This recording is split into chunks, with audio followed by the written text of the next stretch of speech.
이번에 다룰 내용은 아카이빙이라는 것입니다. 일단 아카이빙이 무엇인가라는 걸 보도록 하겠습니다. 아카이빙이라고 하는 것은 이제 객체를 저장하고 그 저장된 것을 다시 복원할 수 있도록 하는 것이 아카이빙이 됩니다.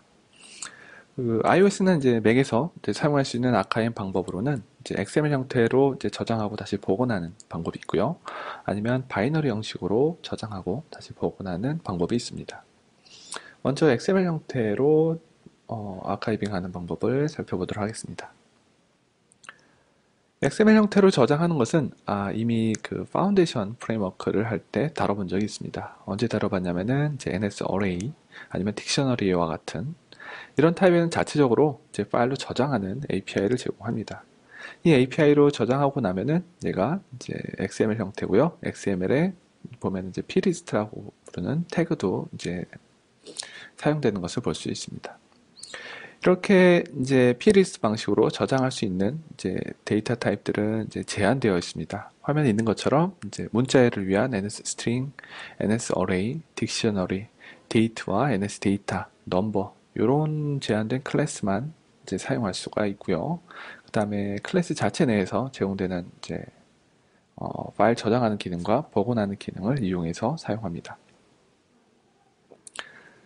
그래서 이제 plist를 이용해서 저장하는 코드를 다시 한번 보도록 하겠습니다. 지금 있는 화면의 코드는요, 이제 딕셔너리 하나 만들고요. 처음에 딕셔너리 객체 하나 만들고, 그 밑에는 문자열 하나 만들고요. 그 밑에는 NSDate를 만들었습니다. 그리고 그 밑에는 NSNumber를 만들었습니다. 그래서 이 네 개의 객체를 하나의 배열에 담은 다음에, array라는 이름의 배열로 담은 다음에, 그 다음에 파일 경로 에다가 이제 배열에 있는 write file이라는 메소드를 이용해서 저장하는 기능입니다. 이렇게 작성하고 나면은 XML이 만들어지게 되고 그 XML 안에 저장된 이 내용들이 저장이 되죠. 여기서는 이제 파일을 다시 읽어오는 코드는 좀 생략이 되어 있지만 이제 배열을 만들면서 이제 inwith file 해가지고 파일 경로명을 넣어주면 배열이 다시 복원이 됩니다. 그럼 배열 안에 문자열 혹은 NSDate 객체를 다시 얻어올 수가 있습니다. plist 이용해서 이제 데이터를 저장하는 방법은 굉장히 간단합니다. 그렇죠? 배열 객체를 만들고 배열에다가 이제 데이터를 저장하고 그 다음에 NSArray 클래스 제공하는 write file이라는 메소드 이용해서 이제 바로 파일로 저장할 수 있습니다. 물론 복원하는 이제 예제는 좀 생략을 했지만 얘도 마찬가지로 파일 경로를 이용해서 배열 객체를 얻어오면 바로 저장됐던 데이터를 복원할 수 있습니다. 그러면 만약에 내가 만든 클래스의 객체를 저장하려고 하면 어떻게 될까요? 배열에다가 이제 뭐 렉탱글 객체를 만들고 이제 그 배열을 저장하려고 하면은 저장이 안 됩니다. 저장이 실패합니다. 그래서 내가 만든 클래스 아니면 그런 커스텀 클래스를 저장하려면은 이제 직렬화 방법을 이용해야 됩니다. 이 클래스를 직렬화하려면은 이제 NS 코딩이라는 프로토콜에 이제 정의되어 있는 인코딩과 디코딩 메소드를 작성을 해야 합니다. 그래서 NS 코딩이라는 프로토콜을 한번 살펴보도록 하겠습니다.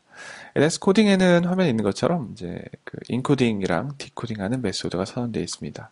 인코딩은 encode with coder라는 메소드고요. 디코딩은 in with coder라는 게 있습니다.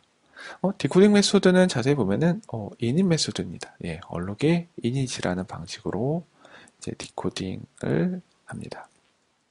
클래스의 내용을 이제 저장하려면은 이제 클래스에다가 이제 데이터를 인코딩하는 메소드를 작성해야 되는 법을 알아봤습니다. 그 메소드가 NS 코딩이란 프로토콜에 정의되어 있는 그 encode with coder라는 메소드죠. 이 메소드를 작성해야 되는데 이 메소드의 내부는 어떻게 채워야 되느냐 하는 이제 단계가 왔습니다.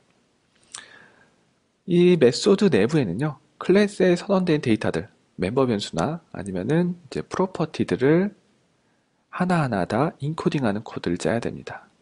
예를 들어서 사각형 객체를 저장하고 싶으면 이 사각형이라는 클래스에 정의되어 있는 width나 height 같은 그런 데이터들 있죠? 그런 값들을 일일이 다 저장하도록 데이터를 인코딩하는 메소드를 작성을 합니다. 그 데이터를 인코딩하는 기능은 이제 요 파라미터로 있는 NS 코더에 정의가 되어 있습니다. NS코더라는 클래스는요, 화면 밑에 있는 메소드를 제공하게 되는데, 자세히 보시면 키 밸류 방식으로 동작하는 걸 알 수가 있습니다. 만약에 정수형 데이터를 이제 저장하고 싶으면 include integer for key라는 걸 이용해서 키와 값을 넣어주면 됩니다. 그 밑에 include 오브젝트 있습니다. 그래서 오브젝트형 객체를 저장할 때는 키 밸류 방식으로 include 오브젝트를 사용해서 저장하도록 작성을 합니다. 그래서 예를 들어 가지고 만약에 그 이름이라는 nam이라고 하는 키를 이용해서 name이라는 키를 이용해서 이제 멤버 변수 혹은 프로퍼티를 저장하고 싶다 싶을 때는 화면에 있는 코드처럼 작성하면 됩니다. include with coder라는 메소드 내부에 클래스 안에 정의되어 있는 데이터 하나하나 개별로 키 밸류 방식으로 저장하도록 작성을 합니다. 데이터를 인코딩 하는 것과 이제 마찬가지의 방법으로 이제 데이터를 디코딩을 하는 이제 코드를 작성을 합니다. 그래서 객체를 저장되어 있는 객체를 다시 복원할 때는 이제 NS 코딩 프로토콜에 정의되어 있는 애니메이트 코더 메소드가 동작하고요. 이 메소드 내부에는 이제 저장했던 것과 같은 방식으로 같은 키로 데이터를 다시 복원하도록 작성해야 됩니다. 그 클래스에 정의되어 있는 데이터들을 개별로 다 복원해야 되고요. 그거를 복원하는 기능은 NS코더라는 클래스, 여기도 똑같은 클래스네요. NS코더에서 제공하고 있습니다. NS코더 클래스에서 제공되는 데이터 디코딩 메소드는 이제 화면 밑에 있는 것과 같고요. 역시 키 밸류 방식으로 얻어옵니다. 대신 디코드라는 메소드고요. 반환 타입이 있죠. 그래서 키를 이용해서 반환 타입을 멤버 변수나 아니면 프로퍼티에 할당하도록 작성을 하면 됩니다. 그래서 객체를 복원한 코드는 이제 화면 밑에 있는 코드처럼 나타나게 됩니다. 그래서 init coder라는 메소드를 만들고요. init 메소드의 형태를 그대로 따릅니다. 그 다음에 init 메소드에서 super의 init을 성공하면 if문 안으로 동작하게 되고요. 그 안에는 개별 데이터들, 저장할 때 사용했던 키를 이용해서 개별 데이터들을 복원해서 멤버 변수나 프로퍼티에 할당하도록 작성을 합니다. 객체에 있는 내용을 이제 저장하고 복원하기 위해서 이제 클래스는 NS 코딩 프로토콜에 있는 이제 인코딩, 디코딩 메소드를 작성하는 걸 해봤습니다. 프로토콜에 정의되는 메소드를 그대로 이제 클래스에서 작성하고요. 그 다음에 클래스에 있는 개별 데이터들을 저장하고 복원하는 메소드를 작성해봤죠. 그렇게 어렵지 않게 해볼 수 있었을 겁니다. 그런데 여기서 이제 좀 고민해봐야 되는 사항이 있습니다. 이 상속 관계를 이용해서 만약에 부모 클래스도 직렬화를 해야 된다. 즉 부모 클래스에 정의되어 있는 데이터들도 직렬화해야 될 수도 있습니다. 즉 저장하고 복원해야 될 수도 있습니다. 그런 경우에 이제 인코딩 메소드는 살짝 다르게 작성해야 됩니다. 많이 다르진 않고요. 한 줄만 들어가면 됩니다. 어떤 줄이 들어가야 되느냐? 요 코드가 들어가면 됩니다. 부모 클래스에 있는 include with coder란 메소드가 똑같이 동작하도록 작성해주면 됩니다. 여기서 이제 한 가지 고려해야 될 사항이 하나 더 생기는데요. 만약에 부모 클래스는 직렬화할 대상이 아니다 싶을 때는 이 슈퍼에 include with coder란 메소드를 호출하지 않습니다. 반대로 디코딩 할 때도 디코딩 메소드 있죠? init with coder란 메소드를 작성을 하되 부모 클래스도 직렬화 대상이다 싶을 때는 셀프의 슈퍼의 init 대신 슈퍼의 init with coder라는 메소드를 이용해서 부모 클래스에서도 디코딩 메소드가 동작하도록 이 한 줄을 추가해 줘야 됩니다. 내가 만든 클래스에다가 NS코딩이라는 프로토콜을 이용해서 인코딩, 디코딩하는 기능을 작성을 해봤습니다. 이러면 자동으로 이제 저장과 복원할 수 있느냐? 언제 인코드 메소드를 호출하고 언제 그 디코딩 메소드를 호출할까요? 라는 의문이 들 수도 있습니다. 불행하게도 우리가 지금까지 작성했던 거는 이제 우리가 만든 클래스를 인코딩하고 디코딩하는 그 준비만 했을 뿐입니다. 실제로 그 동작을 하게 만드는 것은 아카이브라는 클래스를 이용해서 그 동작을 하게 됩니다. 그래서 객체 내용을 저장하려면 하나의 클래스에다가 인코딩, 디코딩하는 기능을 준비를 해야 하고요. 그 준비된 기능을 아카이버를 이용해서 파일로 저장하거나 복원하는 작업을 합니다. 그래서 아카이버라는 클래스를 알아봐야 되고요. 이 아카이버 클래스는 iOS용 파운데이션에 사용할 수 있는 것은 어떤 클래스가 있느냐면 NSKid 아카이버란 클래스와 NSKid on 아카이버란 클래스가 있습니다.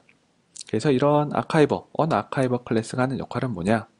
클래스에 있는 내용을 파일로 혹은 NS 데이터 형태로 저장하는 것을 아카이버가 하는 역할입니다. 즉, NSKid 아카이브란 클래스가 그 역할을 해줄 거예요. 그 다음에 반대로 파일이나 NS 데이터 형태로 저장된 것을 이제 객체 형태로 복원하는 것은 onArchiver라는 클래스가 해줍니다. 그래서 상황 따라서 선택해야 되는 클래스가 달라지게 됩니다. 그러면 이제 객체를 파일로 저장하는 것을 보도록 하겠습니다. 저장할 때는 아카이버를 사용한다고 그랬고요. iOS용에서 사용할 수 있는 것은 NSKid 아카이브란 클래스입니다. 이 클래스가 객체를 파일로 저장하는 메소드는 이제 화면에 있는 것처럼 archive root object to file이라는 메소드를 합니다. 첫 번째 파라미터에는 저장하려고 하는 객체를 넣으면 되고요. 두 번째 파라미터에는 파일 경로를 작성하면 됩니다. 그래서 그 밑에 예제 코드가 하나 있죠. rectangle한 객체를 하나 만들고요. 그 다음에 객체의 값을 설정하는 코드가 있을 겁니다. width나 height 같은 거요. 그렇죠? 그 다음에 파일로 저장하기 위해서 파일 경로를 하나 이제 문자열로 만들고 키드 아카이버 클래스를 이용해서 이제 그 렉탱글 객체와 파일 경로를 넣어줍니다. 이렇게 동작하게 되면 자동으로 이제 렉탱글 클래스에 작성한 이제 인코딩 메소드가 동작합니다. 이렇게 자동으로 이제 인코딩 메소드가 동작하기 때문에 우리는 렉탱글이란 클래스 안에다가 이제 NS 코딩 프로토콜에 있는 인코딩 메소드를 작성해 놔야 됩니다. 만약에 이걸 빼먹으면은 이제 그 셀렉터 에러가 나타나게 될 겁니다. 다음에 살펴볼 이제 클래스가 하나 있습니다. NSData라는 클래스입니다. NSData라는 클래스는요, 이제 바이너리 형태의 이제 데이터를 다루는 이제 클래스가 됩니다. 그래서 API들을 보면은 이제 get 바이트라고 하는 메소드 같은 것들이 있어가지고 이제 이거는 바이트 배열 형태로 이제 특정 범위 내에 있는 정보를 얻어오는 이런 메소드가 있습니다. 조금 다루기 어려울 수도 있는데요. 그냥 쉽게 생각하면은 NS 데이터는 중간쯤 되는 타입이다 라고 보시면 되겠습니다. 만약에 뭐 네트워크를 통해서 뭔가 데이터를 전송해야 된다? 그 중간 형태가 이제 NS 데이터가 됩니다. 내가 가지고 있는 데이터를 네트워크를 이용해서 전송할 수 있게 혹은 네트워크를 이용해서 전송받을 수 있게 NS 데이터 형태로 바꾸고 그 NS 데이터 형태를 다시 내가 원하는 형태로 바꾸는 작업들을 하게 됩니다. 역시 파일로 저장하고 복원할 때도 이제 NS 데이터 형태로 파일을 읽은 다음에 NS 데이터를 내가 원하는 타입으로 바꿀 수가 있습니다. 그래서 NS 데이터를 사용할 때는요, 주로 이제 뭐 NS 스트링이나 아니면 UI 이미지 이런 클래스들이 NS 데이터에서 변환하는 기능들을 제공합니다. 그래서 화면 중앙에 있는 메소드는 이제 NS 스트링에서 제공하는 이제 메소드고요. NS 스트링에 있는 문자열을 NS 데이터로 변환해주는 기능. 그 밑에 inWith 데이터 있죠? 첫 번째 파라미터가 데이터입니다. 즉 데이터를 이용해서 문자열 객체를 만드는 메소드가 됩니다. 이렇게 NS 데이터는 중간쯤 되는 데이터 타입이다. 좀 더 정확히는 이제 바이너리 데이터를 다루기 위한 타입이다 라고 보시면 되겠습니다. 그리고 이제 나중에 iOS형 앱을 만들게 되면은 그때는 이제 UI 이미지 같은 거 이미지를 다루기 위한 UI 이미지 클래스에서 이제 NS 데이터를 이용해서 변화하는 것도 이제 자주 사용하게 될 겁니다. 이러한 NS 데이터 타입으로 객체를 저장하고 복원할 때도 NSKid 아카이버랑 NSKid on 아카이버를 사용합니다. 이 아카이버랑 on 아카이버를 사용할 때 이제 선택 사항이 하나 있습니다. 즉 하나의 객체만 저장하고 복원할 것이냐 아니면은 여러 개의 객체를 저장하고 복원할 것이냐 상황 따라서 선택할 수 있는 방법이 달라지게 됩니다. 일단 객체가 하나일 때는 좀 상황이 단순합니다. 조금 전에 봤던 파일로 저장하는 것과 비슷합니다. 즉 NSKid 아카이버는 클래스 메소드로서 archive data with root object라는 메소드가 있고요. 이 메소드를 이용하게 되면은 반환 타입이 NS 데이터가 됩니다. 즉 객체를 하나 파라미터를 입력하게 되면은 그 객체를 NS 데이터 형태로 이제 저장된 NS 데이터 객체를 얻을 수가 있고요. 복원할 때는 nskid onArchive란 클래스를 이용하고요. 여기 정의되어 있는 클래스 메소드 onArchive object with data 있습니다. 이 메소드의 파라미터로 nsData를 입력하면 이거에 대한 반환 타입으로 객체를 얻을 수가 있습니다. 이제 다수의 객체를 저장하고 복원하는 것을 볼 건데요. 이거는 조금 상황이 복잡해집니다. 일단 클래스 메소드로 이제 가능하지 않고요. 얘는 아카이버와 언아카이버에 대한 객체를 만들어야 됩니다. 그 다음에 저장할 때는 nsData를 사용하는 게 아니고 nsData의 이제 가변형 버전인 nsMutable Data를 이용해야 됩니다. 그래서 nsMutable Data 객체를 만들어서 아카이버, 즉 nskid 아카이버에게 제공해 줘야 됩니다. 그 다음에 이 아카이버, 그 다음에 언아카이버는 역시 키 밸류 방식으로 이제 여러 객체들을 저장하고 또 복원합니다. 그러면 이제 nsData로 이제 객체를 인코딩하는 이제 nskid 아카이버를 좀 살펴보도록 하겠습니다. 일단 생성자 메소드를 한번 보면요. init for writing with mutable data 있습니다. 메소드가 길기는 한데요. 결국 파라미터로 mutable data를 넣어서 아카이버 객체를 만들어라 이런 의미가 됩니다. 이렇게 nskid 아카이버 객체를 만들고 나서요. 실제 데이터는 키 밸류 방식으로 이제 사용합니다. 이 API는 좀 상당히 많이 봤던 API죠. 예, NS 코딩에 있는 NS 코더에 있는 메소드와 이제 비슷한 형태입니다. 각각 타입에 맞춰서 뭐 인티저 타입을 하거나 플로트 타입 하거나 오브젝트 타입을 인코딩 할 수가 있고요. 이때 키를 사용합니다.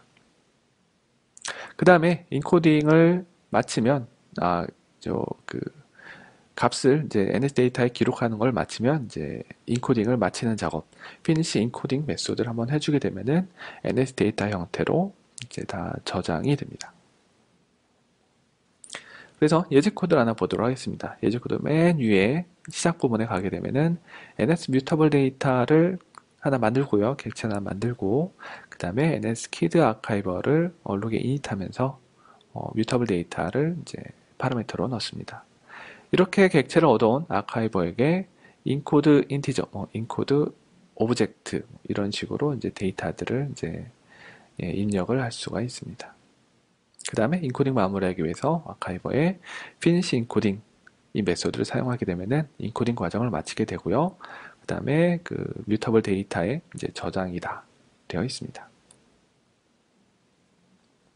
반대로 이제 nsData에서 이제 객체를 얻어오는 거는 nskid onArchive라는 클래스를 이용해서 합니다. 그래서 이 onArchive 객체를 만들어야 되는데요. 이 nskid onArchive 클래스에는 이 객체를 만들기 위한 init 메소드가 이제 화면에 위에 있는 코드처럼 위에 있는 메소드처럼 정의가 되어 있습니다. init for reading with data 있죠? 이때 파라미터 nsData를 입력하면 됩니다. 이렇게 onArchive 객체를 얻어와서요. 그 다음에 디코드 인티저, 디코드 플로트 저장했을 때 사용했던 키를 입력하게 되면은 이제 디코딩을 하고 그 키에 해당하는 데이터를 얻을 수가 있습니다. 이렇게 이제 데이터를 저장되어 있는 데이터에서 이제 저장되어 있는 nsData 객체에서 데이터를 얻어오는 코드는 화면에 있는 것과 같습니다. 처음에는 onArchive 객체를 만들고요. nskid onArchive 얼룩에 init for reading with data에서 데이터를 넣어주고 그 밑에 onArchive에게 키를 이용해서 이제 뭐 값을 인티저를 가져오기도 하고 오브젝트를 얻어오기도 합니다. 이렇게 해서 이제 데이터를 그 nsData 형태로 즉 객체를 nsData 형태로 인코딩하고 디코딩하기 위한 이제 아카이버와 언아카이버를 살펴봤습니다. 이제 객체를 이제 파일로 저장하고 복원하는 코드를 작성해 보도록 하겠습니다.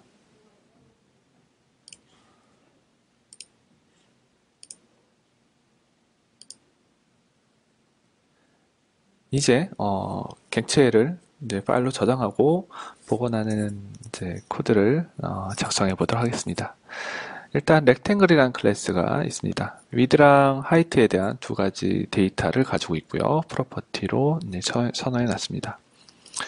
구현 부분에는 이제 간단히 이제 요 객체 내용을 출력하도록 이제 위드 하이트를 그 콘솔에 출력할 수 있도록 이제 출력한 용도로 디스크립션 메소드를 만들었고요. 그다음에 메인 메소드는 아무것도 없는 상태입니다. 임포트만 된 상태입니다. 먼저 이 클래스에다가 렉탱글 클래스에다가 이제 NS 코딩 프로토콜을 이용해서 인코딩, 디코딩 하는 로직을 작성해야 됩니다. NS 코딩 프로토콜이고요. 구현 파일로 가서 일단 인코딩 하는 코드를 먼저 작성하겠습니다. 엑스코드가 제공되는 자동 완성 기능을 하면 좀 편하게 만들 수가 있습니다. 그 NS 코딩에 있는 인코딩이라는 로직을 이용하고요. 코더에다가 인코드를 합니다.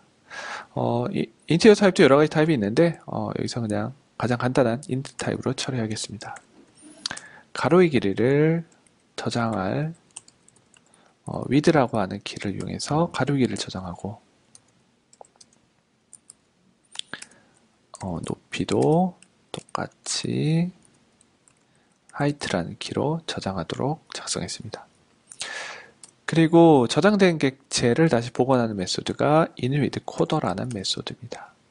init 메소드 형태를 그대로 따라야 되고요. 슈퍼에 init을 하고 만약에 셀프가 성공했으면 초기화 로직이 들어갈 겁니다. 그 다음에 마무리는 셀프로 반환하도록 작성을 하면 됩니다. inwithcoder는 이제 다시 멤버 변수의 값들을 이제 디코딩하는 로직을 짜야 되죠. 디코딩하는 로직은 A 디코더에게 디코드라고 작성하면 됩니다. 처음에 가로의 길이는 width라고 하는 키를 이용해서 저장했기 때문에 작성하고 이 디코딩된 값은 객체 멤버 변수로서 들어가도록 작성하면 됩니다. 마찬가지로 디코드 인트 해가지고 이렇게 저장할 때 사용했던 키를 이용해서 다시 복원하도록 작성하면 됩니다. 이제 렉탱글이라는 클래스는 이제 파일로 저장하고 복원하는 그런 기능을 이제 갖춰놨습니다.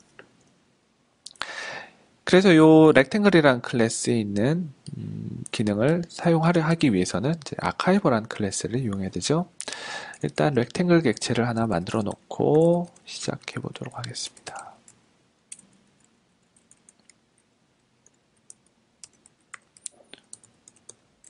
높이는 10, 가로 길이는 20으로 만들도록 하겠습니다. 로그 이용해서요.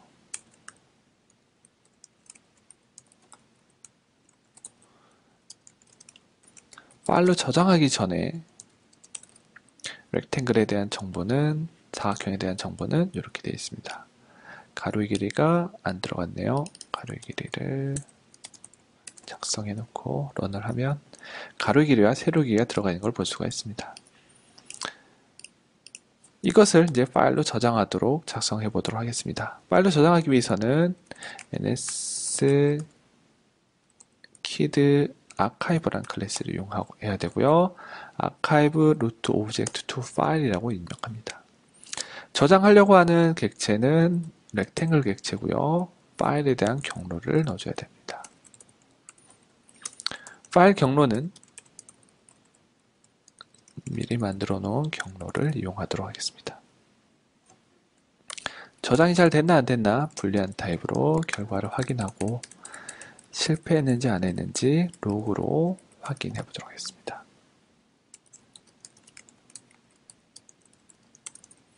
런을 하면 저장이 잘 됐기 때문에 1이 나타났습니다. 그럼 다시 복원을 한번 해봐야죠. 복원하는 거는 ns kid unarchive라는 걸 이용하고요. unarchive object with file에 가서 파일 경로명을 넣어주면 됩니다. 이 파일 경로명은 저장했을 때 사용했던 파일 경로명을 그대로 이용하고요. 이제 obj2라는 걸로 파일에서 읽어온 객체를 저장하도록 하겠습니다. 그 다음에 로그를 이용해서 잘 가져왔나 안 가져왔나 복원을 해왔나 안 했나를 출력을 해보면 이렇게 저장했을 때의 데이터를 그대로 복원해 온 것을 알 수 있습니다. 이렇게 해서 이제 그 객체의 내용을 이제 파일 혹은 이제 NS 데이터 형태로 이제 그 저장하고 복원하기 위해서 NS 코딩 프로토콜에 정의되어 있는 인코딩, 디코딩 메소드를 작성해 봤고요. 그 다음에 NS 키드 아카이버와 언 아카이버를 이용해 가지고 객체를 저장하고 복원하는 코드를 짜봤습니다. 이제 블록이랑 블록을 활용하는 방법을 알아보도록 하겠습니다. 블록이라는 것은 이제 iOS 4부터 이제 도입이 됐고요. 이제 코드이면서 이제 객체로 취급을 할 수 있는 코드 묶음입니다. 그리고 이제 새로 이제 추가되는 새로운 기능들, 그 중에서 이제 비동기 방식으로 동작하는 기능에서 이제 블록을 많이 사용하고 있습니다. 그래서 코드면서 객체인 블록의 이제 성질을 한번 보도록 하겠습니다. 일단 블록을 정의하는 건요, 이렇게 정의를 하게 됩니다. 일단 볼 때 객체를 선언한 것과 비슷한 형태입니다. 객체 이름에다가 equal 들어가고요.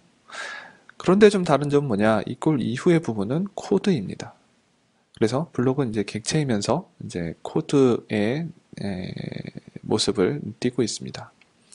그런데 블록은 이제 코드의 성격을 띠고 있다 보니까 이렇게 블록의 이름을 이용해서 C 함수 호출하듯이 함수를 호출할 수가 있고요. 그 다음에 객체로서의 역할도 할 수 있다 보니까 이렇게 다른 클래스의 my 클래스라는 객체의 obj라는 객체의 파라미터로서 이제 그리팅이라고 들어가기도 합니다. 이렇게 블록이라는 것은 이제 그 코드이면서 객체의 성격을 다 가지고 있습니다. 코드로서의 성격으로서는 실행을 할 수가 있고요. 객체로서의 성격으로서는 파라미터나 프로퍼티로 이제 사용을 합니다. 그러면 블록을 구성하는 요소들을 한번 보도록 하겠습니다. 블록을 사용하려면 블록을 선언해야 되고 블록이 동작하는 구현 부분을 정의해야 됩니다. 블록을 선언하는 부분은 블록이 가지고 있는 코드로서의 성질을 볼 수가 있습니다. 블록은 반환 타입이 있고요. 블록에 대한 이름이 있을 거고 그 다음에 파라미터가 있습니다. 그리고 블록이 동작하는 구현 코드 부분이 있습니다. 그러면 블록을 정의하고 사용하는 것을 좀 더 보도록 하겠습니다. 블록을 선언하고 구현하는 부분을 이제 화면에 있는 코드처럼 이제 한 번에 할 수도 있습니다. 지금 있는 그리팅이라는 블록은 이제 반환 타입이랑 이제 파라미터가 없는 거죠. 구현 부분에 보이드 부분은 이제 파라미터가 없는 보이드 파라미터 부분은 이제 생략할 수도 있습니다. 그래서 이렇게 정의한 블록을 사용하는 코드는 밑에 있는 것처럼 그리팅이라고 하는 C 함수 호출하듯이 사용을 합니다. 이 그리팅이라고 하는 요 블록은 이제 반환 타입도 없고 파라미터도 없는 블록인데 만약에 파라미터가 있는 블록, 반환 타입이 있는 블록을 사용할 수도 있습니다. 그래서 화면에 있는 sum이라고 하는 블록이고요. 반환 타입은 인티저, 그 다음에 파라미터는 인티저 두 개를 사용하는 블록이 되겠습니다. 블록에 대한 구현 부분을 작성할 때는 이번에는 파라미터가 있기 때문에 이제 생략하지 않습니다. 그 다음에 각각의 파라미터에 대한 파라미터 변수를 입력하고 이 변수에 그 변수를 이용해 가지고 이제 값을 계산한 다음에 리턴하도록 작성했습니다. 이렇게 파라미터가 있고 반환값이 있는 블록을 사용하는 코드는 밑에 있는 것과 같습니다. sum이라고 부르는 함수에다가 가로 안에다가는 파라미터 입력하고 반환값을 사용하도록 작성하면 됩니다. 블록이라는 거에 이제 익숙하지 않을 수도 있습니다. 그래서 블록을 먼저 익숙해져 보려면 블록을 사용하는 클래스를 이제 충분히 사용해 보는 것도 좋은 방법이 되겠습니다. 그래서 블록을 사용하는 클래스 몇 가지 예를 들었는데요. 첫 번째는 이제 파운데이션 프레임워크에서 제공하는 NS Array라는 클래스에 있는 enumerate object using block이라는 메소드입니다. 이 메소드는 배열 안에 들어가 있는 배열에 저장된 원소들을 하나하나씩 순회하면서 파라미터로 이제 전달한 블록을 실행하는 코드가 되겠습니다. 그래서 이 파라미터로 정의된 블록은 반환 타입은 없고, 그 다음에 블록의 파라미터로서 이제 첫 번째는 배열에 저장된 각 원소들, 두 번째는 이제 그 각 원소의 인덱스가 되고, 세 번째는 그 순회하는 걸 멈추기 위한 이제 스타가 붙은 변수 불리한 타입이 되겠습니다. 그리고 두 번째는 UI 뷰라는 클래스 정의가 되어 있는데 UI 뷰는 iOS용 화면을 만들기 위한 UI킷 프레임워크에서 제공되는 클래스입니다. 그래서 이 Animate with Duration Animations라고 부르는 이 메소드는 이제 화면상에서 애니메이션 효과를 만들기 위해서 이제 사용되는 클래스와 이제 메소드가 되겠습니다.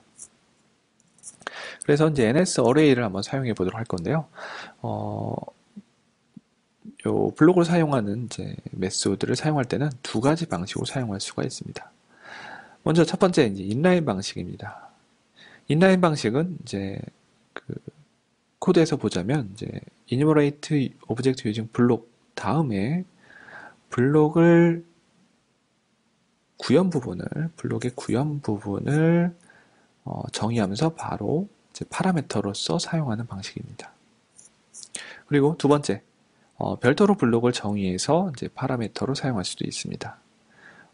밑에 있는 코드를 보면은 아이템 블록이라는 이름으로 블록을 하나 정의를 했습니다.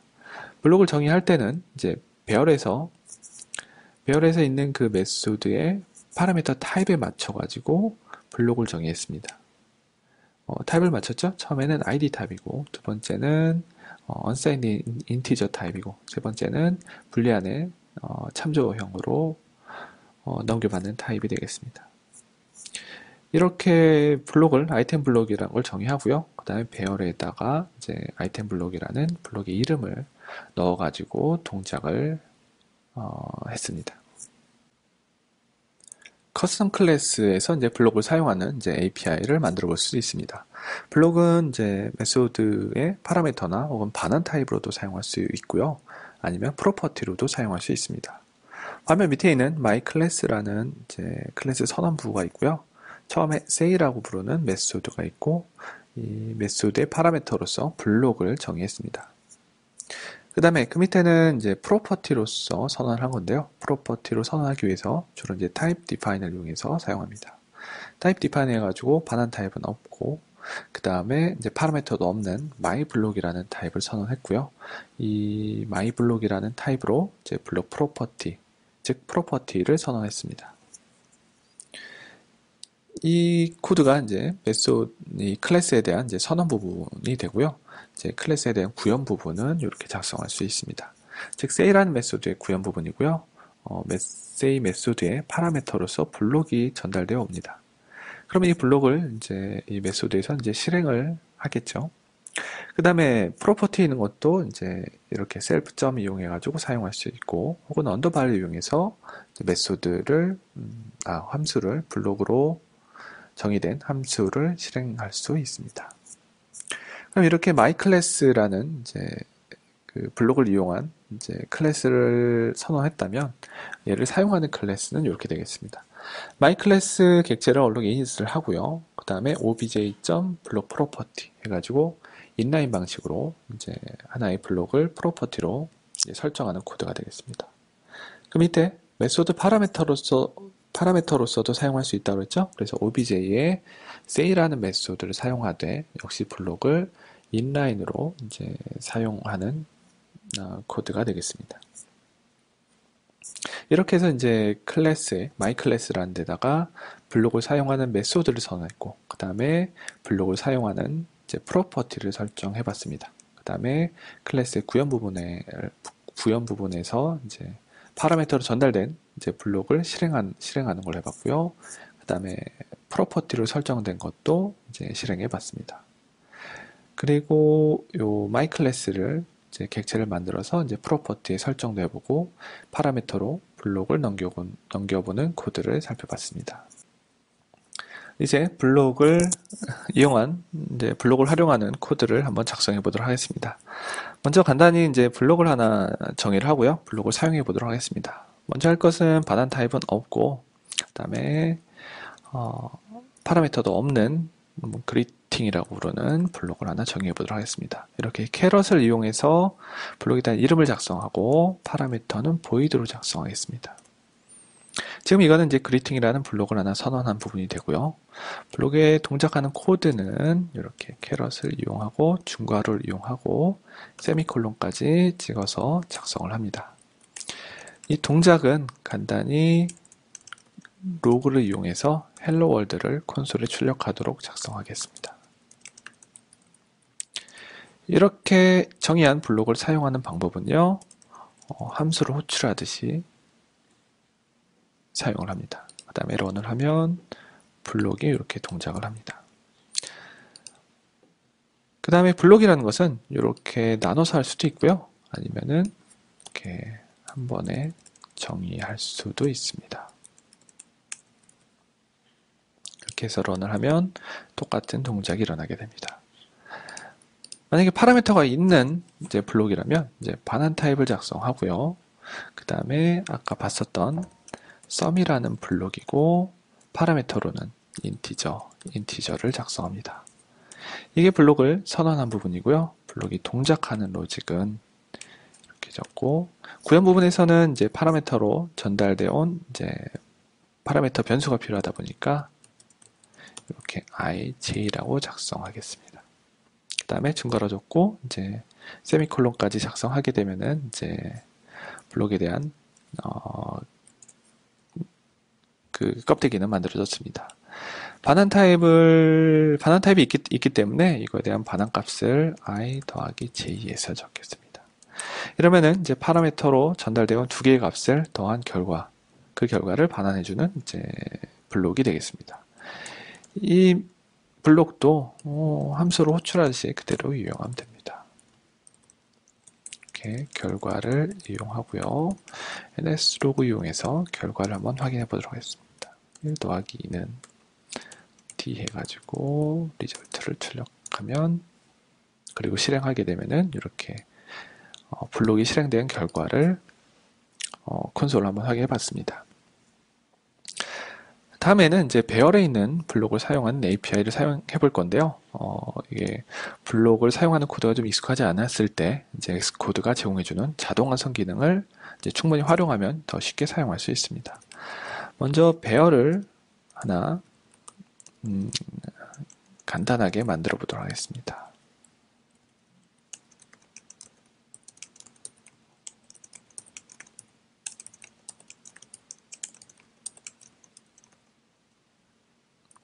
이렇게 원소가 5개짜리 이제 배열을 작성했고요. 배열에다가 enumerate object using block이란 메소드를 할 겁니다. 자세히 보면은 이제 좀 몇 가지 정의된 것들이 많은 걸 볼 수가 있고요. 그 다음에 API 특징상 이름에 블록이란 이름이 들어가 있는 걸 볼 수가 있습니다.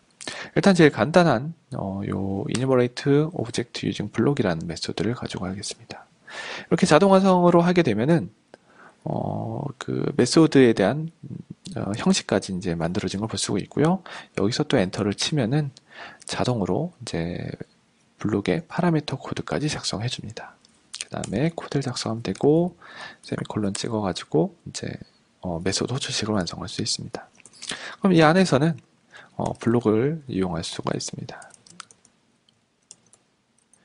그 다음에 배열이 우리가 작성하고 있는 블록에게 전달되는 파라미터를 한번 이용해 보도록 하겠습니다. 일단 원소는 obj로 넘어오고요.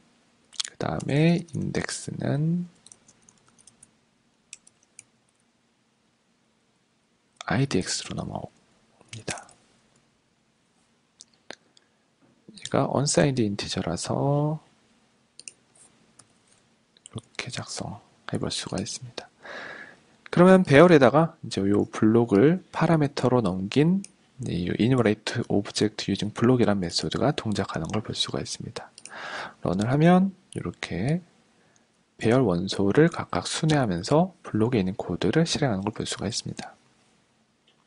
이 스톱이란 거는 이제 배열 순회하는 거를 멈추기 위해서 사용되는 거고요. 예를 들어서 이렇게 사용해 볼 수 있을 겁니다. 만약에 2보다 크거나 같으면 이 스톱을 yes로 주면 중지하라는 뜻이 되겠죠? 이러고 실행해 보면 결과가 좀 다르게 나타납니다. 2가 넘었기 때문에 2 이상이기 때문에 스톱됐기 때문에 배열 순회하는 걸 중지하게 됩니다. 이렇게 해가지고 이제 간단히 블록을 선언하고 블록을 정의해보고 블록을 사용해봤습니다. 그 다음에 블록을 사용하는 NS Array 클래스에서 이제 블록을 사용한 코드를 작성해봤습니다.